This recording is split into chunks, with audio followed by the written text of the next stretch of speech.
विनय, मयंक, माया आणि साक्षी आपल्या कारने मायाच्या घरी जात होते. हे सगळे एकाच कॉलेजला शिकत होते आणि त्यांचं हॉस्टेलही एका दुसऱ्यांच्या समोर होतं. त्यावेळी स्मार्टफोन नव्हते, म्हणून लोक गुगल मॅपच्या ऐवजी पेपर मॅप वापरत होते. अरे यार, मी तर फार एक्सायटेड आहे. 4 वर्षांनंतर आजीला भेटायला जाणार आहे. एक्सायटेड तर आम्ही सुद्धा आहोत. हो ना मयंक? हो यार, मी तर माझ्या लाईफ मध्ये पहिल्यांदा गावी जात आहे. तुम्ही लोक एक्साइटमेंट मध्ये हे नका विसरू की आपण योग्य रस्त्याने जातोय की नाही. हे तर मायाच सांगू शकते, कारण हिच्या जिओग्राफीवर भरोसा ठेवूनच आपण या रस्त्याने जात आहोत. हे ऐकून माया बॅगेतून मॅप बाहेर काढते आणि पाहून म्हणते, यार इथे मला जरा मॅप समजून घ्यायला त्रास होत आहे. ओ मॅडम, प्लीज आता हे नका बोलू की आपण रस्ता चुकलेलो आहोत. खरं तर खूप जोराची भूक लागलेली आहे. खरं बोला यार, जर अजून थोडा वेळ जर जेवण नाही मिळालं तर मी बेशुद्धच पडेन. आता माया मॅप समजून घेण्याचा प्रयत्न करतच होती तेव्हा अचानक मयंकने ब्रेक मारला आणि समोर पाहिलं तर सगळे अवाक झाले. त्यांनी पाहिलं की समोर जाण्यासाठी कुठलाच रस्ता नव्हता. रस्ता तिथेच संपला असतो आणि पुढचा रस्ता तर कार चालवणं तर लांब राहिलं, पायी जाण्यासाठीही कठीण असतो. केली ना गडबड, आता बोला काय करायचं.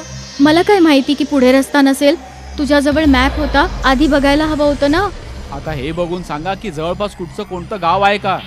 माया मॅप मध्ये पाहून म्हणते, मॅप नुसार आपल्याला 300 किलोमीटर परत मागे जावं लागेल. तेव्हा त्यांना एका घंटीचा आवाज येतो. ऐकलं, याचा अर्थ आसपासच इथे जवळ कुठेतरी मंदिर असावं. तिथे आपल्या खाण्यापिण्याची सोय होऊ शकते. हे बोलून विनय कारमधून उतरतो. आता तुम्ही सगळे माझ्या बरोबर येत आहात की मी एकटाच निघून जाऊ. अरे यार, भूक तर सगळ्यांनाच लागली आहे. बघूया आवाज कुठून येतोय. बाकीचे सगळेही कारमधून उतरतात आणि ज्या ठिकाणाहून आवाज आला होता त्या दिशेने कच्च्या रस्त्याने चालू लागतात. थोडा वेळ चालल्यानंतर त्यांना एक गाव दिसतं, पण तिथली घरं फारच जुन्या काळातली असतात. हे तर जुन्या काळातलं कबिलासारखं दिसतंय. किती लहान लहान घरं आहेत इथे.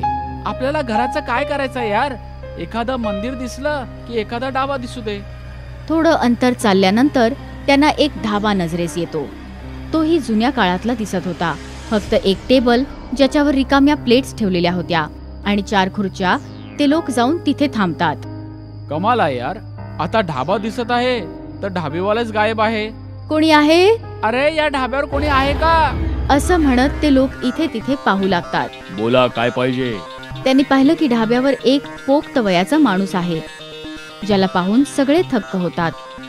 तुम्ही इथे कधी आलात? आता मिनिटापूर्वी तर इथे कोणीच नव्हतं. आणि आम्ही तुम्हाला येतानाही नाही पाहिलं. यावर तो संतापतो. नाही तर काय, मी आकाशातून पडलो. तुमच्या लोकांचे डोळे खराब झाले असतील. तुम्ही चर्चा का करताय? असं बोलून साक्षी त्यांना म्हणते, अंकल आम्हाला खूप भूक लागली आहे.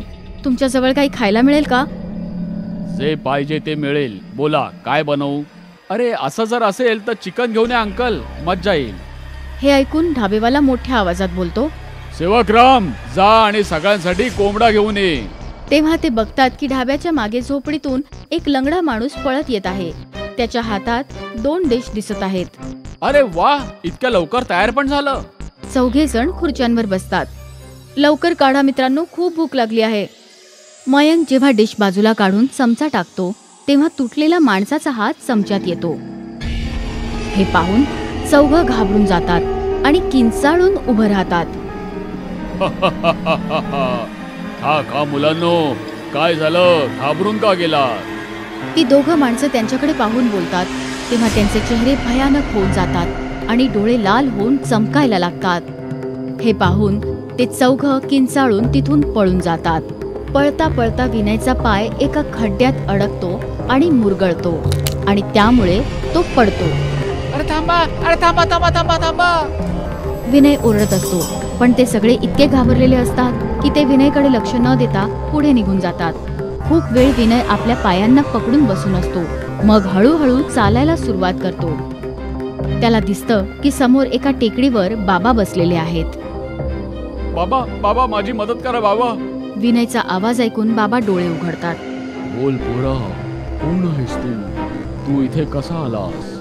बाबा, मी माझ्या मित्रांसोबत शोधत शोधत खायला आलो होतो आणि आम्ही ज्या ढाब्यावर गेलो होतो तिथे आम्हाला माणसाचं मांस खायला मिळालं होतं. तुम्ही लोक त्या ढाब्यावर पोचले होते. त्या ढाब्यावर 2 वाईट आत्मा राहतात. तू तिथून जिवंत कसं काय आलास? आम्ही तिथून पळून आलो बाबा, पण मी माझ्या मित्रांपासून मागे राहिलोय. आता मी त्यांना कसं काय भेटू? हे गाव खूप वर्षापासून उजाड आहे, म्हणून इथे खूप वाईट वाईट आत्मा एकत्र वास करत असतात. जर तुला त्यांच्यापासून वाचायचं असेल तर मी तुला हे तावीज देत आहे. याला आपल्या गळ्यात घाल, त्यानंतर आपल्या मित्रांना शोधण्याचा प्रयत्न कर. द्या बाबा, तुम्ही तुमच्या हाताने मला घाला. नाही नाही, स्वतःच तूच ते धारण करू शकतो. हे बोलत बाबा विनय जवळ एक ताट सरकवतात, ज्यामध्ये एक ताईत आणि कुंकू ठेवलेलं असतं. विनय लगेचच ते ताईत आपल्या गळ्यात घालून घेतो. हा हा हा बाबा, हे तर जळत आहे. ताईत विनयच्या गळ्यात पडताच जळायला लागतं आणि मग ते आपणहून गच्च व्हायला लागतं. बाबा हे पाहून विचित्र पद्धतीत हसायला लागतात. थोड्याच वेळाने ताईत खूप गच्च व्हायला लागतं आणि विनयचा गळा गच्च आवळल्याने त्याचा मृत्यू होतो. या प्रकारे बाकीचे तिघे थकलेले असतात. तेव्हा ते एका झोपडीजवळ थांबून श्वास घ्यायला लागतात. अरे, हा विनय कुठे आहे? विनय तर आपल्या मागेच होता, कुठे राहिला? तुम्ही त्यावर लक्ष नाही ठेवलं. आता त्याला कुठे शोधायचं? मला रात्र होण्याच्या आधीच इथून निघायचंय. तो आपला मित्र आहे, त्याला शोधल्याशिवाय मी इथून जाऊ शकत नाही. त्यांना परत एका घंटीचा आवाज ऐकू येतो. ही घंटी कुठल्या तरी मंदिराच्या घंटीसारखी ऐकू येते. तेव्हा मयंकची नजर एका झोपडीवर पडते, जिथे त्यांना विनय उभा दिसतो. विनय! तो त्याच्या नावाने हाक मारतो, तर माया आणि साक्षीही त्याला बघतात. तिघे पळत विनय जवळ पोहोचतात. विनय, तू ठीक तर आहेस? अरे, कुठे राहिला होतास तू? विनयच्या चेहऱ्यावर कसलेच हावभाव नसतात आणि तो आपली पावलं हळूहळू एका झोपडीकडे वळवू लागतो. विनय, तू कुठे जातोयस? तिघेही विनयशी काही ना काही बोलत त्याच्याबरोबर चालत जात असतात, पण तो त्यांच्याशी बिलकुल बोलत नसतो. विनय एका झोपडीच्या आत जातो. हे पाहून तिघे झोपडीच्या बाहेर थांबतात. काय झालंय याला? हा असा या झोपडीत काय करायला गेलाय? झोपडीत जाण्याचं त्यांचं धाडस होत नाही, पण मयंक म्हणतो, मी आता त्याला बाहेर घेऊन येतो. माया आणि साक्षी त्याला थांबवतात, पण तो झोपडीच्या आत जातोच. विनय, तू काय करत आहेस? जेव्हा तो असं म्हणतो, विनय पूर्णपणे बदलून बाबांच्या रूपात येतो, ज्याने विनयला मारलेलं असतं. हे पाहून मयंक पळण्याचा प्रयत्न करतो, पण झोपडीचा दरवाजा आपणहून बंद होतो. तो माणूस विचित्र हसत हसत मयंकचा गळा आवळतो आणि दाबायला लागतो. बाहेर उभ्या असलेल्या माया आणि साक्षीला त्याच्या ओरडण्याचा आवाज ऐकू येतो, तर त्या खूप घाबरतात आणि जसा दरवाजा उघडतो तर त्या पाहतात की मयंक मेलेला आहे. समोर तो भयानक रूपातला बाबा उभा आहे. दोघेही मोठ्याने ओरडतात आणि तिथून पळून जातात. रस्त्यात त्यांना पुन्हा एकदा घंटीचा आवाज ऐकू येतो. त्या दोघी घाबरलेल्या अवस्थेत तिथूनच पळत असतात आणि जेव्हा त्या फार थकतात तेव्हा त्यांना समोर एक मंदिर दिसतं, ज्याच्या घंटीचा आवाज त्यांना अजूनपर्यंत ऐकू येत होता.